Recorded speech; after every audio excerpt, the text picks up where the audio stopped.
Mr. Loomis, I see you're on. Can you hear us okay? 10-4 sounds good. Do you copy? Over. I do copy. Thank you.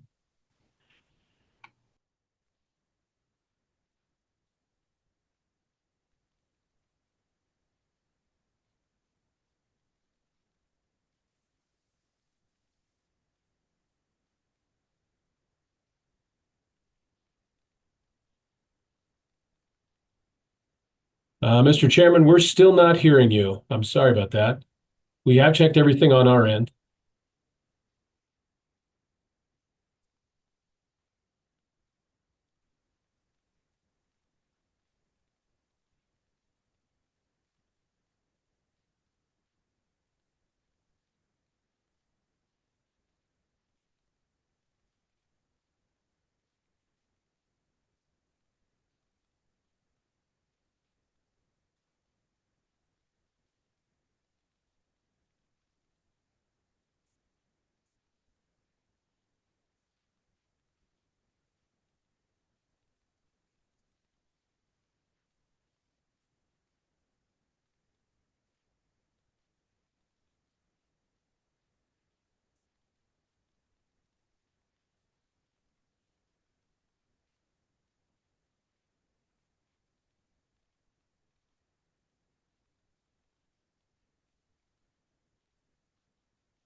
Testing, 1, 2, 3, 4.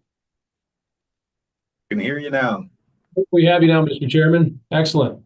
Okay, was I muted?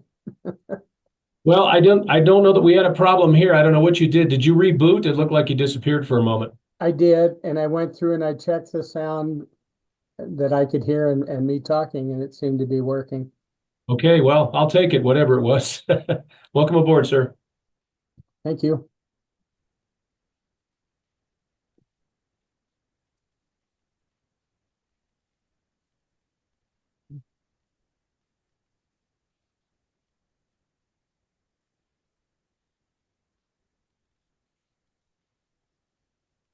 Hello, Mr. Morancic. Can you hear us okay?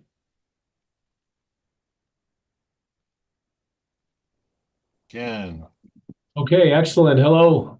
Thank you. Member McLean, can you hear us okay? Doing a sound check? Absolutely. Oh, great. Welcome aboard. Thank you. I guess I could sit somewhere so I don't have the sun behind me.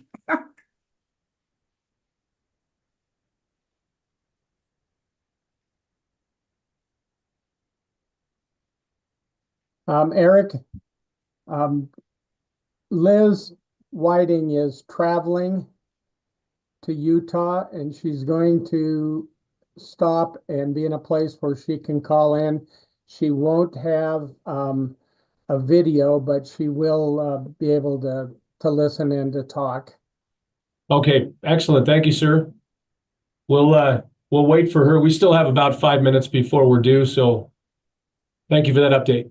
And one other question then, if she's not able to get that spot where she has cell service, am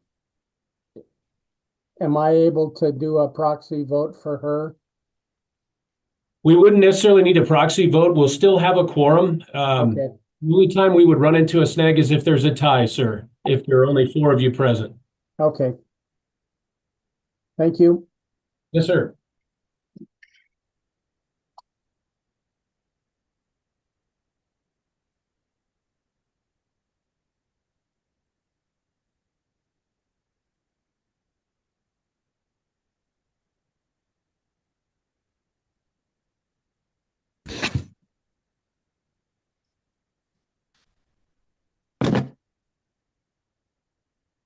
The recording is turned on.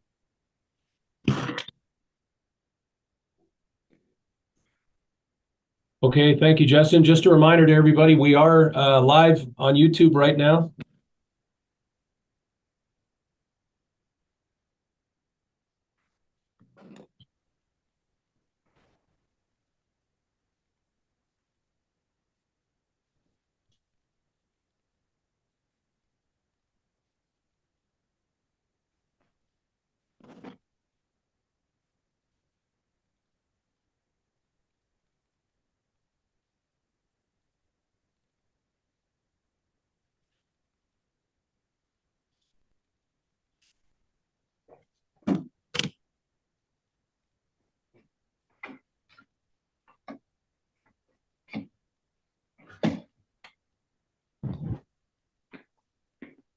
It looks like Liz is there. I'm online. Thank you, Liz. Yep.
Mr. Chairman, I have 1 o'clock and I show that all board members and presenters are online. At your pleasure, sir. Thank you, Eric. I'd like to call this meeting to order, and we'll begin with saying the Pledge of Allegiance. I pledge allegiance to the flag of the United States of America and to the republic for which it stands, one nation, under God, indivisible, with liberty and justice for all. Okay, thank you. The board members, you received a copy of our minutes from the August 20th meeting. We'll need to approve those. Does anyone have anything they'd like to talk about there? If not, then let's have a motion to approve those. I have nothing to add to this changes, and this is Kathy McLean, and I would make a motion to approve the meeting minutes of August 20th. Okay, need a second? I'll second that. Thank you, John. Okay, all in favor, we'll just do an aye vote. Aye. Aye. Aye. Okay, perfect. So the next thing will be board member reports, and if it works again, let's just go through district by district. Jody, your District 1, would you have anything or a report? Sure. Yeah, thank you, Mr. Chairman. Updates, District 1, we'll start with Region 1. All these projects are around the Flathead unit, and I think I've brought before the board before talking about some improvements that are planned for the Yellow Bay State Park. I believe that the design work on those improvements are completed, and that will go out for a bid this winter with those improvements scheduled to be beginning next spring. And then also on Summers Beach, if the board will remember, we approved some capital projects in June of 2023, and the next phase of improvements to Summers Beach will go out for bids as well this winter, with construction anticipated for next spring as well. Also on the west side on Highway 93, there's a new fishing access site called the Conclave Fishing Access Site. And I bring that up because I believe this one, when we talked about it in the past, will be the only fishing access site that is open in the winter. So that we have on Flathead. So it'd be kind of a neat thing. There's been a hiccup in that it came to attention of FWP that we have to install a left-hand turn lane, which is very expensive. And as you can imagine, and engineering work and all this stuff. So I think it sounds like things are finally getting ironed out on that, and construction will begin on that this spring as well. In Region 2, we're looking at improvements to John Owen Fishing Access Site. And I mentioned this one also because this is adjacent to Fort Owen State Park, that historic park. And so right now that fishing access site is fairly unimproved. And so I think it would complement that area pretty well. I think there's a nice connection that's made between this fishing access site. I know it's popular for swimming, and so that would complement that area very nicely. Let's see, at Beavertail State Park, the board approved a pretty substantial package of improvements, I believe the summer before last.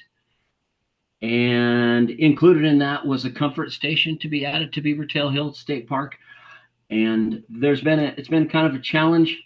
It's my understanding it hasn't begun, construction on that hasn't begun yet. It's kind of a challenge, as you can imagine, in an area that now when you're going to upgrade the park to include, running water, and you're going to have water discharge and this kind of thing, that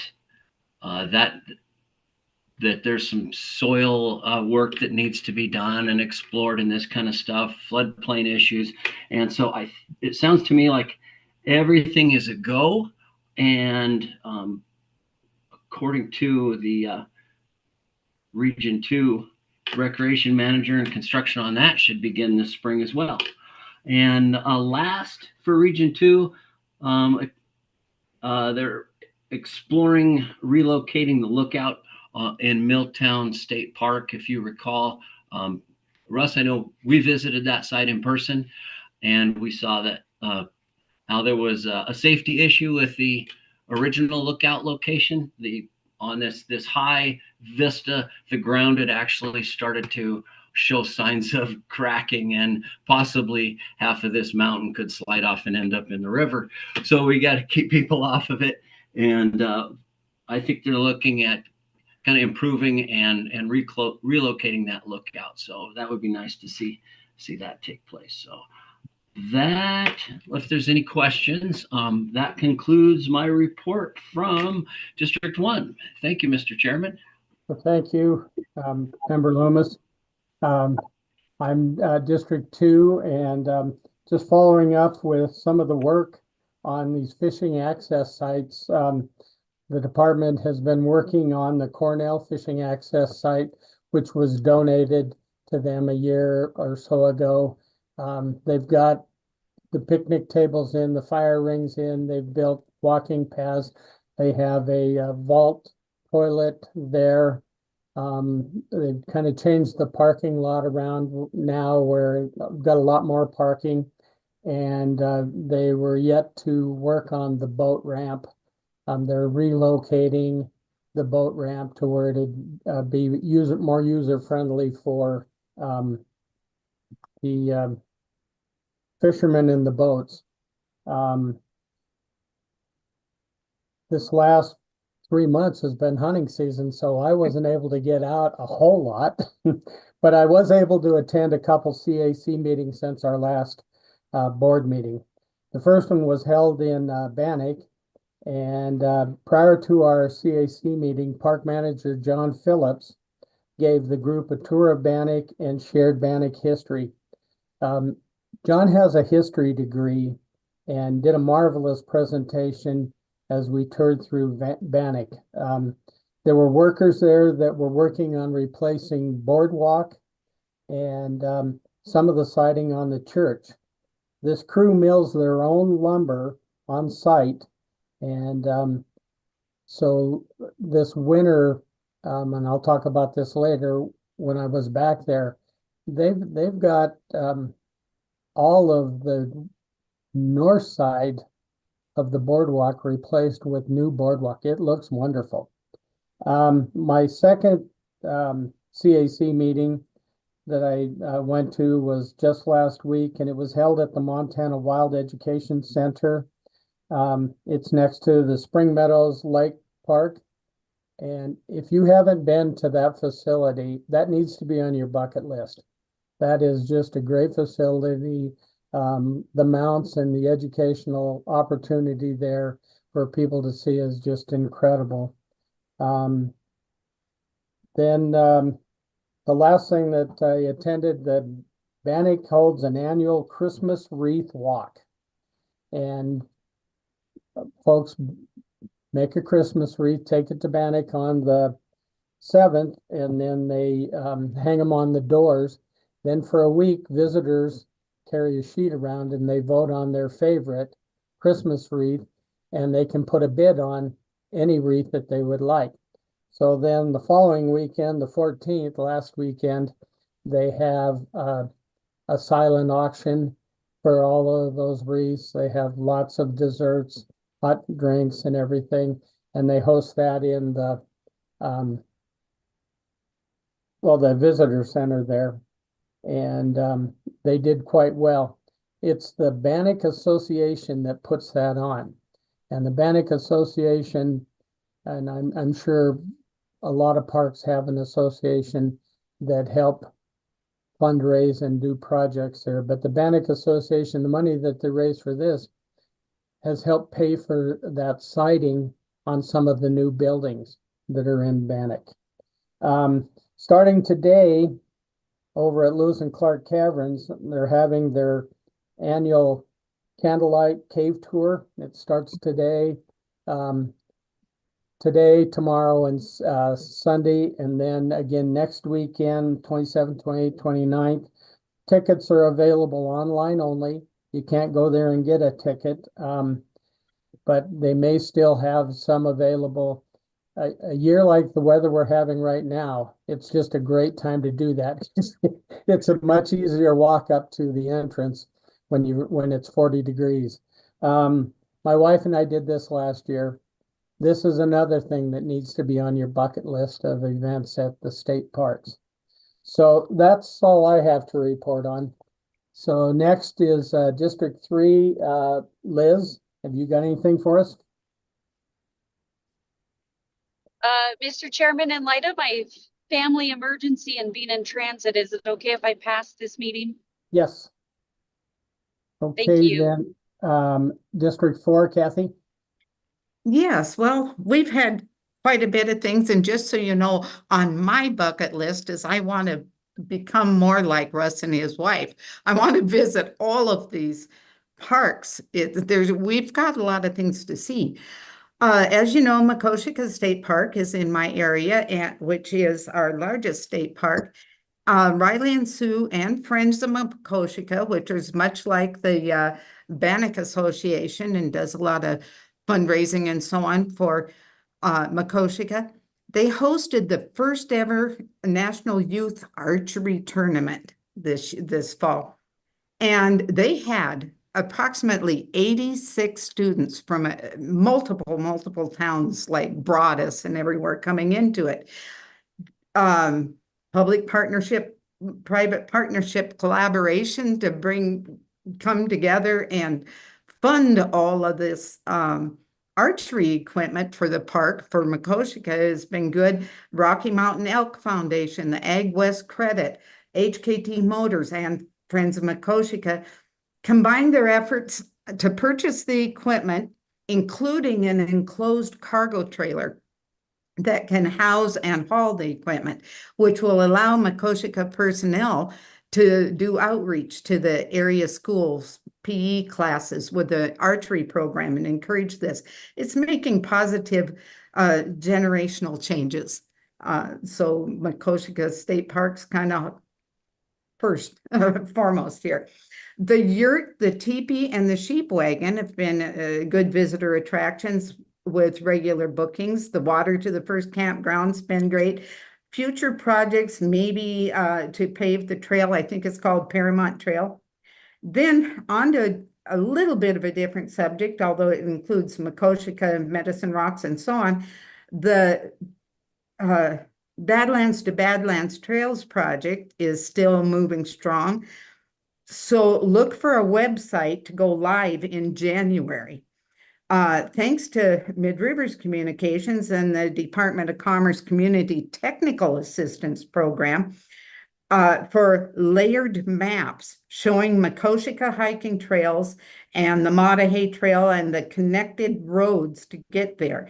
And they're considering also partnering with Montana to link the river access sites also onto this website. It'll be a wonderful resource for Eastern Montana with a goal to present trails, resources, and safety information for visitors. And then lastly, Eastern Montana Parks and Tourism entities are working to capitalize on the Teddy Roosevelt Presidential Library that's opening in Medora in July. The grand opening will be in July. So we're focusing all efforts to help us promote our state parks, Medicine Rocks, and all of the Makoshika and all of the Eastern Montana parks. Gives us an additional avenue for touting our horns, letting the world know we're here. That's all. Thank you. Okay, thank you, Kathy. John, have you got a report for us? Not much. I was laid up quite a bit there for a while, but I got out hunting and I was able to use a lot of the block management areas here in Region 5, and that was really good. Harvest, I guess, was down this year for hunting. I know Pictograph Caves State Park hosted quite a few events. So that was nice, and ski season has started here. So that's a good thing. And that's about it. Okay, thank you. Next, I'd like to welcome Christy Clark, our new FWP director. I saw her at that CAC meeting at the Wild Center. And Christy, do you have a report for us? Yes, Director- absolutely. Yes. Director, I'm sorry. No, please call me Christy. It's nice to meet you guys. I know some of you. Kathy, you and I worked together in my previous role. So those of you that aren't familiar with me, I was appointed director of FWP. My first day was December 9th, so still pretty new on the job. It's been a busy couple of weeks. I came from the Department of Agriculture, where I was director there for 3 years, but I'd worked at the Department of Agriculture since 2015. And prior to that, I was a legislator and a rancher, and I hail from Choteau, Montana originally. And I'm delighted to be with Fish, Wildlife, and Parks in a new role. It's been a busy couple of weeks. I'll just kind of give you a rundown. I met with had my first land board meeting. We had our legislative audit division. The legislative audit division had a couple of findings. We concurred with all of them. One was on the bonus point system, and then one was unlocking public lands. We also had our interim budget committee hearing, and that went well. I met with several industry groups. I met with the Wild Sheep Foundation, Trout Unlimited, Greater Yellowstone Coalition, and I spoke to wool growers just right as I was in that transition between the two agencies. I've had some meetings with some legislators. I've spoken with Denley Logie, Senator Logie. He will be the chair of Fish and Game in the Senate. And I also sat down with Tom Prince and went over a series of bills that he's going to be bringing, none of them that I had any issue with. This morning, I met with the Parks Foundation. We had a really productive meeting, talked about some of their priorities, met their lobbyist, Noah. And so, yeah, it's been busy. The staff here has been fabulous about onboarding me and setting me up for success. But as you can probably see, there's still boxes and paintings sitting on the floor of my office. And I'm hoping to be able to get those unpacked before we start legislative session. The staff has been great about legislative prep. And I did attend the CAC meeting and in Helena, where I met the chair. And I have to say, I think those are just such important outreach. I know a couple of the legislators spoke to me about our budget and things like that, it's just nice to have those one-on-one conversations. And I will echo what Chair Kipp said, Montana Wild is a fabulous location. Yes, I very much enjoyed that. So I'm looking forward to working with you all, and I'm very excited about this opportunity. Thank you and welcome aboard. Thank you, Chair. Okay, the next is action items. And the first one on our list is the Judith Landing State Park acquisition. And the presenter is Bill Schenk, the unit manager for Land and Water. Bill, are you ready? I am, Chair Kipp, and thank you. And hello, members of the board, and good afternoon, Director Clark. Yeah, again, Bill Schenk with the Land and Water Unit at FWP. It's my pleasure this afternoon to present to you the agenda item entitled Acquisition of Property, Judith Landing State Park. The department seeks your approval to acquire in fee 109.43 acres located on the Missouri River, right at the mouth of the Judith River, in an area known commonly as Judith Landing. The acquisition would actually be a donation from the State Parks Foundation. This property is, as I said, 109.43 acres. It has an appraised value of some $600,000. It would be an outright donation, and the only obligation financially of the department at this time is, as your sheet says, it's $20,000 in reimbursement of the foundation's expense.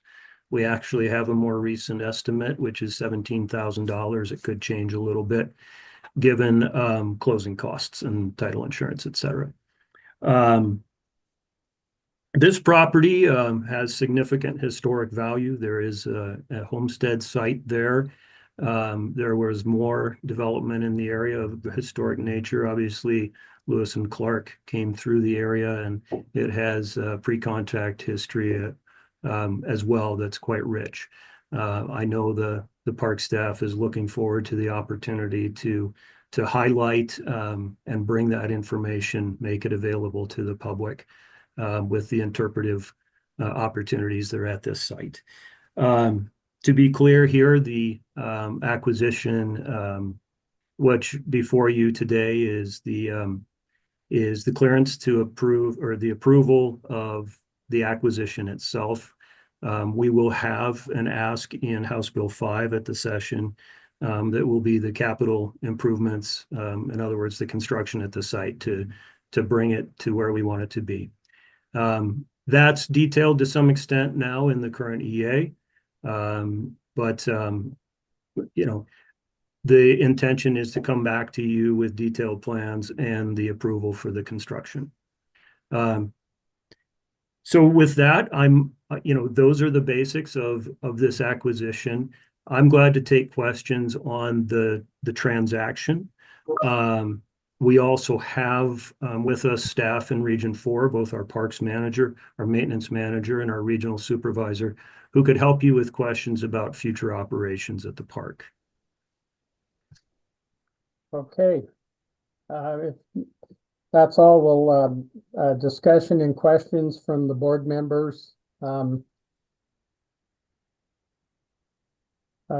Member Whiting, that's in your district. Could you start that discussion? Sure. I had Mr. Chairman, members of the board, I did have the opportunity to meet with FWP staff. I asked a lot of questions. They had good answers. Seems very reasonable, seems very valuable to our state's historical efforts to maintain this site. I'm definitely in favor of it, and when the time comes, I'm happy to make a motion. Okay, thank you. Anyone else? This is Kathy. Just in reviewing the history, in this one little site, it encompasses all of Montana. It's phenomenal value. A good opportunity, I think. Yep. Mr. Chairman? Go ahead, Jody. Yeah, thank you. I also had opportunity to discuss with a few different folks within FWP on this topic of this acquisition. And I really want to give a shout out to Marina Yoshioka she spent over an hour with me in a sit down conversation, and I was able to cover a wide range of topics of dealing with this park and future planning and a direction for the park. So that was important to kind of paint that picture. It's also a great opportunity for me to learn about planning, design, development, management, visitation expectations. Also had a chance to visit with Alex Scholes as well. I think he's reached out to other board members, and he is the local recreation manager and knows the area pretty well. One question that I had is that I've heard from a few different folks is a concern over the road access to the property of the lengthy county road that accesses it, and maybe possibly what increased use on that road, what kind of adverse effects it could have to the road.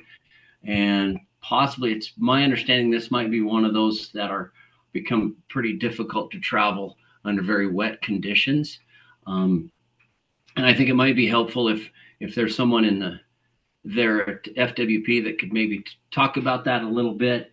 If they think that the road conditions may be an issue, and if there are things that FWP, and if so, if there are things that FWP could do to be maybe proactive, and what steps could be taken to maybe develop or address access issues.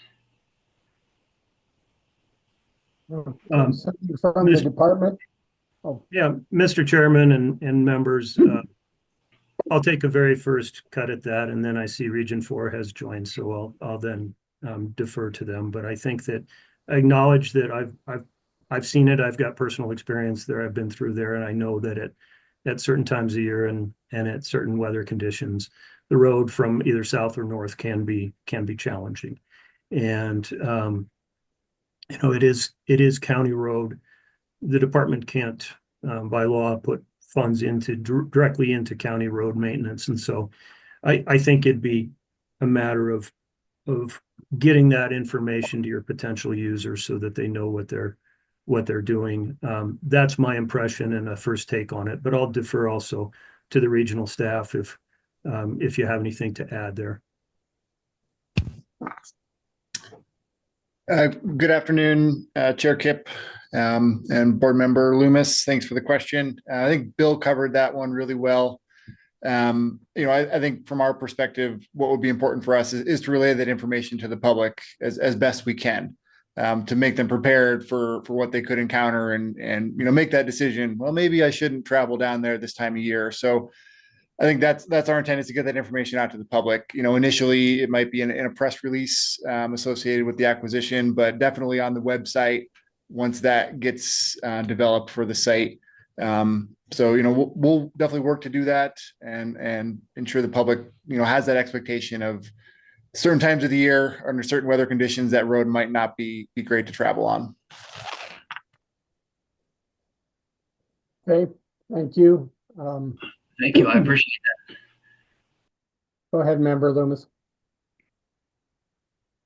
I just wanted to thank, I think that was Alex. I just wanted to thank him for that I think it's important that the board hears and anyone else that could be listening online that we're thinking ahead, that FWP is being proactive in this issue.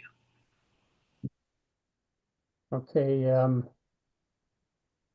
John, have you got anything you'd like to mention here?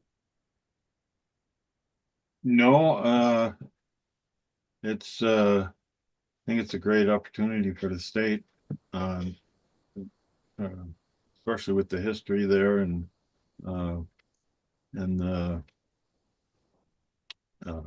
it's a beautiful place, it looks like. I look forward to visiting it myself.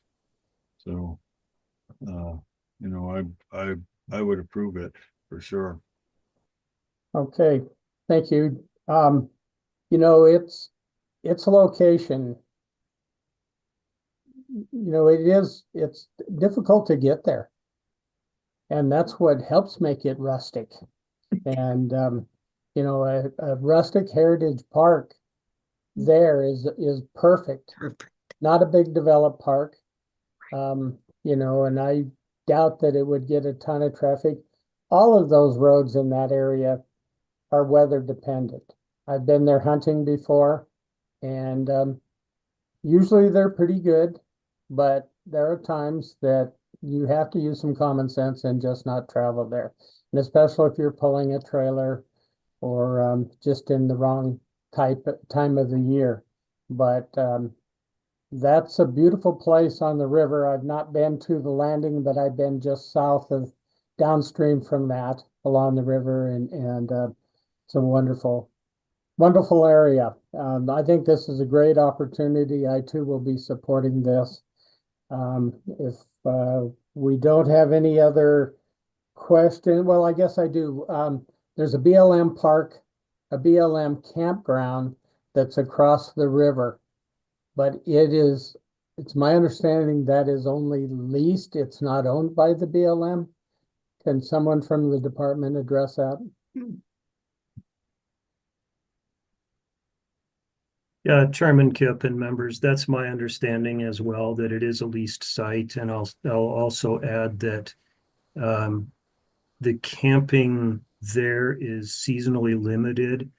And again, regional staff helped me out, but my understanding is that the camping at that site is curtailed, or it's no longer available for camping at that site around the time of the start of our general hunting season. So this could provide some opportunity, some additional opportunity than that's available at the BLM site. Okay, thank you, Bill. Okay, then if there's no more discussion, would someone please make a motion for us? Mr. Chairman, I move approval of the acquisition of the land, otherwise known as the Judith Landing. Okay, so I didn't check before. Do we have any public comments that are on Zoom? We could get a second and then then public comment. Okay, thank you. I'm excited to get going on this. I will second that motion. Yeah, second. And then we'll ask for any public comment. Mr. Chairman, online I have Megan Bucking, I believe. Go ahead, please. Okay, Megan, if you'd your name and who you represent and where you're from, please. Okay, thank you. I'm Megan Bicking, the Executive Director of the Montana State Parks Foundation, and I just want to say thank you to the honorable members of the Montana State Parks and Recreation Board, and thank you all so much for your positive comments. It's really encouraging, and I'm so happy to be part of this. I'm here to advocate for the acceptance of the Judith Landing donation to create a new state park. This project holds exceptional value, offering significant wildlife, historical, cultural, and recreational benefits. Encompassing 109 acres, the proposed park is home to over 60 wildlife species, offering opportunities for outdoor activities such as wildlife observation and bird watching. The park holds significant cultural and historical value, as you all know, including its connections to indigenous communities, early exploration, and importantly, Montana's rich ranching heritage. These elements have shaped the region's identity and economy over centuries. The preservation of these landmarks, including the historic ranch structures, will provide an opportunity for education and reflection on the area's rich history, making the park a key resource for cultural learning and appreciation. The Judith and Missouri rivers provide excellent opportunities for boating and fishing, while the park's educational potential would serve as a resource for field trips, further enhancing public understanding of Montana's ecosystems, history, and cultural heritage. On behalf of the Montana State Parks Foundation, I want to say thank you for all of the attention to this matter. And I want to assure you that we are committed to supporting this project through ongoing fundraising and advocacy. Thank you so much. Thank you. Eric, do we have anybody else? Checking now, Mr. Chairman, one moment. I have no other hands raised, Mr. Chairman. Okay. So we've got a motion to accept this donation, and we've got a second comments we've got, so it's time for a vote. Mr. Chairman? I'm Russ? Yes. Yeah, I would just like to add after the public comment and everything, to kind of reiterate your thoughts with the rustic designation. And I think that's a good fit as well. I think it's, I was happy to see the detailed environmental assessment and that lays out a direction for the park. I know that's not part of what we're voting on today, but to acquire this, and as we see the direction that the park wants to go, I think that helps us. And also, I think it helps future land managers and future parks board members as well when we've got a documented direction for this park. And so I plan on supporting this, and I really want to thank the Montana State Parks Foundation for their hard work on this and this donation as well. Thank you, Member Loomis. Mr. Chairman, Yes, I did see that Angie Grove had popped on the screen for just a moment, and I want to make sure that she has a chance to comment. She did register for comment. okay, Angie. Good morning or good afternoon. Yeah, I somehow messed up my Zoom registration, so I'm under Marina's name, so I think it was confusing for everyone. I just wanted to thank you guys for your consideration today, and of course, urge your support. I had really good conversations with each one of you, and I'm just excited about working with you in the future to make this one of the best state parks we have. So happy holidays, everyone, and I hope we can count on your support. Thank you. Eric, anyone else? I have no other hands raised, Mr. Chairman. Okay, and any more discussion from our board members? Okay, I think it's time for a vote. All in favor, say aye. Aye. Aye. Anyone opposed to this motion? Okay, this is moved forward with a vote of 5-0. The next on our agenda is public use rule deviations. The presenter is Jeff Hendoing, our Chief Legal Counsel. Jeff, can you take it? I can. Thank you, Mr. Chair, members of the board, Director Clark. This next agenda item seeks the board's approval of a discrete set of deviations to what are standard public use regulations that have previously been adopted by the board and are published at ARM 12.12101 through 140. In terms of background, as you may recall, this board, along with the department and the Fish and Wildlife Commission, undertook an extensive Montana Administrative Procedure Act rulemaking process back in 2023 to establish a consolidated set of rules and regulations that relate to the use of all lands that are managed by the department. Those included the state parks that fall within this board's purview, our fishing access sites, and wildlife management areas. And as part of that, there was an extensive public process through the administrative rulemaking process that led to that adoption of that framework. During that process, and as part of the discussion, was recognized that we weren't going to get to a place where we had a perfect global one-size-fits-all set of rules. And given sort of the historical and operational realities across the landscapes in those various type of sites. And so the structure recognized that this board and the commission would need to still have some continual adjustments on an annual basis, whether that took the form of annual or biennial rules like we have in place for some of our other areas for this board, but also as part of that recognize that in those instances in this global rule structure where the department had the ability to make changes, that we would bring these back to the board, and so that was clear and we were being transparent and solicit public involvement in these as well, where we needed to make a deviation, as we're calling it here, or variance, we may call it, from that structure. So as you'll recall, we brought a set of these before the board in the August meeting that were intended to take that new structure and overlay it in several of the parks facilities with some changes from what the broad standard would provide. This particular set that we're bringing before you at this meeting is really intended to align the current and historical management practices at these 4 or 5 specific sites with how the otherwise applicable general rules would be. And then it's just another way of saying that the proposals for these deviations are to reflect the status quo from past management practices by the department and from the Parks Board as well. As you'll notice, they've all standards that have been supported by the board in the past. So in a nutshell, you'll see what we're proposing there.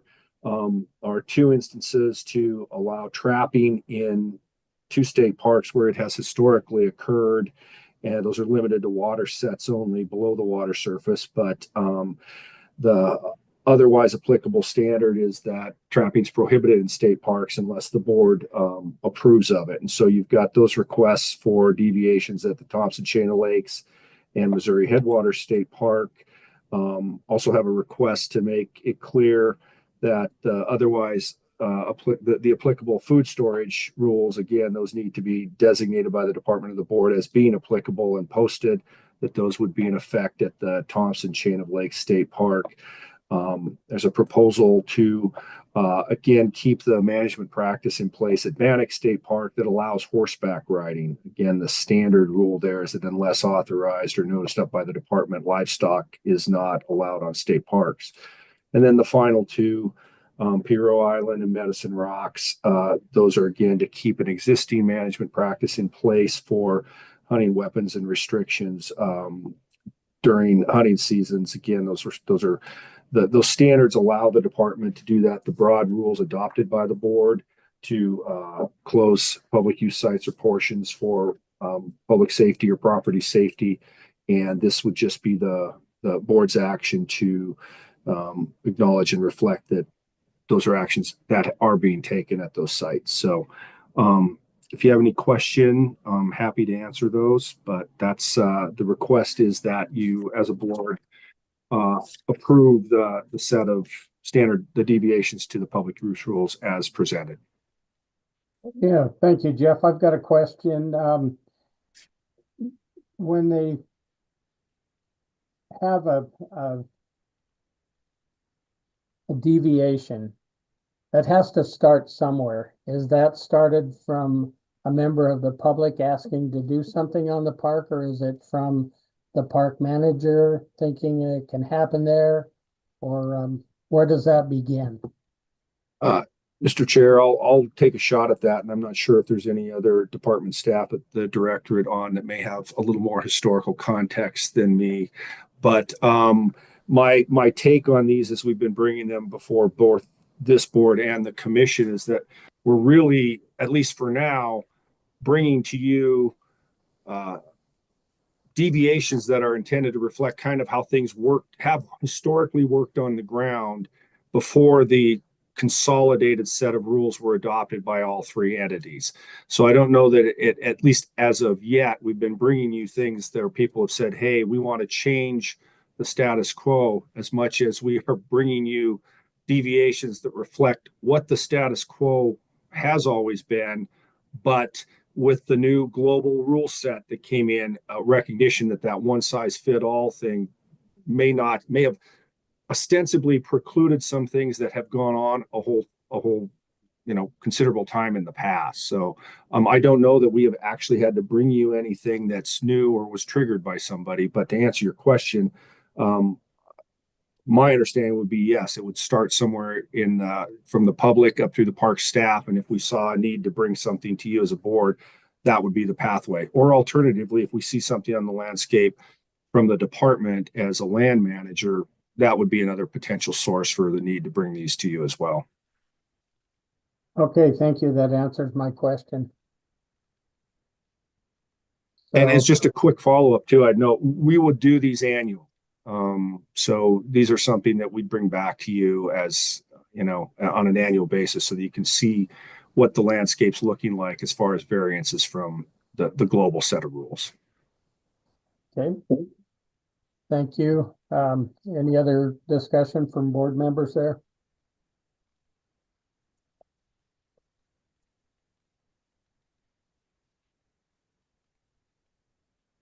Okay, someone like to make a motion on this then? Chairman, yep, I would move that the State Parks and Rec Board approve the additional administrative rule deviations as presented by the department. Jody, can you give us a second? I second. Thank you. Any public comments, Eric? Taking a look now, Mr. Chairman, I have no hands raised at this time. Okay. So, do we need any more discussion from the board? My only discussion is I appreciate this common sense approach to letting us know in the transparency, but it also seems to be a pretty good approach to addressing anything that could be an issue or a means to change it if we need to, and reviewed annually, which I like. Thank you. Thank you. So, we'll call for a vote. All in favor, say aye. Aye. Aye. Any opposed? Okay, that's approved 5-1 as well.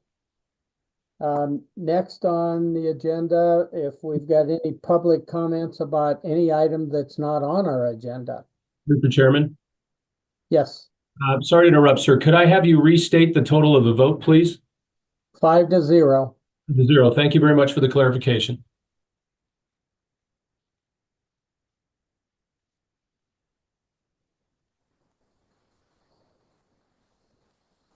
Okay, and then back to any public comments for items not on the agenda. Eric, do we have anybody that wants to speak today?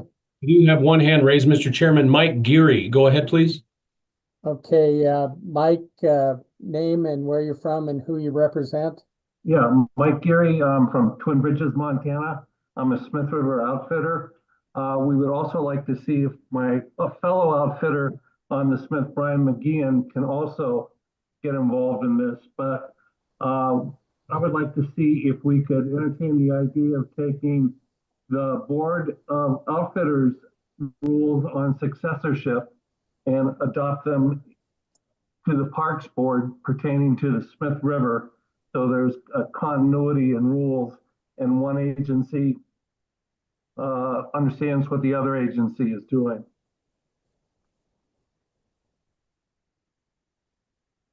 Okay. And I don't know if it's possible to get Brian on board. I would think we'd have time. Mr. Chairman, the gentleman he's speaking about did not register for comment, but I'll leave it up to you, sir. It's your meeting. Then we won't take a comment if you didn't register. Very well. Okay, so this looks like it's something that the department would need to look into and then come back to the board if they think that we could or should do this, and then we'd have time to discuss it. So, any other comments from our board members? Okay. Well, let's all have a Merry Christmas and best of luck to Liz on her trip to Utah. So, Thank you. Merry Christmas, everyone. Merry Okay. You will. Yeah, Merry Christmas. I move to adjourn. all right, And I second. and we have a What you second. don't All in know. favor, say aye.